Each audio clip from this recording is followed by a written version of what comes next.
Russian troops have finally started leaving Ukraine's border amid growing fears of another potential major conflict erupting in the region. However, Moscow says it's leaving some heavy weapons behind for more massive military drills later this year.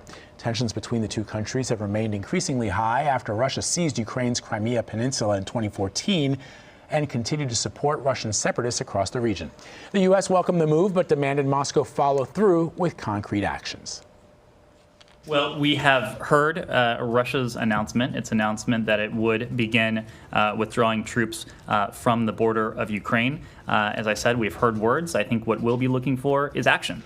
The United States will continue to monitor the situation. We'll do that closely, and we'll coordinate closely with Ukrainian officials as well as allies and partners throughout. We have made clear in our engagement with the Russian government that it needs to refrain from escalatory actions and immediately cease all its aggressive activity in and around Ukraine, including its recent military buildup in occupied Crimea and on Ukraine's border, and its intention to block specific vessels in the parts of the Black Sea. All right, let's dig a little deeper. Let's bring in CBS News correspondent Christina Ruffini. So, Ruffini, what exactly made Russia announce the troop withdrawal from the region? I was actually surprised when I saw the headline. So explain to our audience why those troops were there in the first place and what was their main purpose? So both things are a little unclear.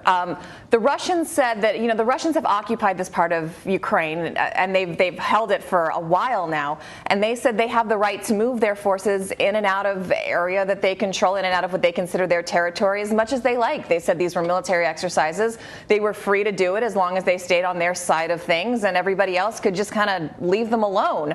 And then almost as inexplicably, they decided to pull back, and they made this announcement that they're pulling back. But, we've been asking the State Department, did you get notified in advance before they did this? They said they weren't going to discuss that.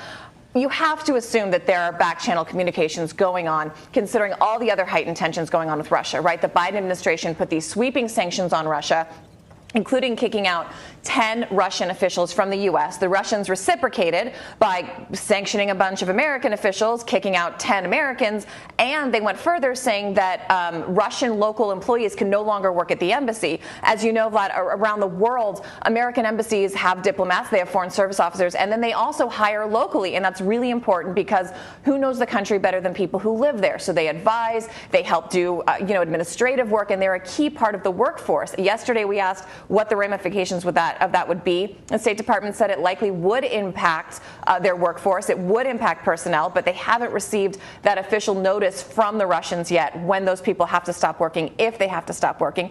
And what we saw this week as well in Europe, the Czech Republic and Slovakia also expelled Russian diplomats. So there was this diplomatic pressure around the world for Russia to pull back because it was really heightening tensions in a region that's already unstable. But why the Russians actually decide to do that, it's a little unclear.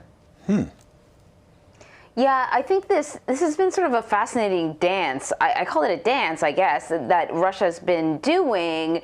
There's the stated reason for the troops, and then there's kind of the inferred message with multiple audiences, right? The audience back home in Moscow, Vladimir Putin's sort of dealing with some bad publicity, and there's also, Alexei Navalny. There's NATO, there's the U.S. These are all sort of audiences. But then at the same time, we know that President Biden had a conversation with Vladimir Putin. Biden says that he warned Putin about, certain maneuvers, but then he said, hey, how about a summit this summer? Maybe we can meet and talk about it. So I'm sort of, it's difficult for me to understand just where the U.S. and Russia stand right now, and if whether what we saw from Vladimir Putin and the troops was just kind of like a little kind of nudge to the Biden administration. You're new here, so let me see what you'll do. He's new in the office, but he knows these world leaders from being in the Senate since God was a corporal, and then from his role as vice president. So what you said is a really good point, though. There are two audiences and there are two lenses by which to look at this action, right? There's the international lens, which is this is terrible. It's it's raising tensions. It's very aggressive. And then there's the domestic audience. As you mentioned, President Putin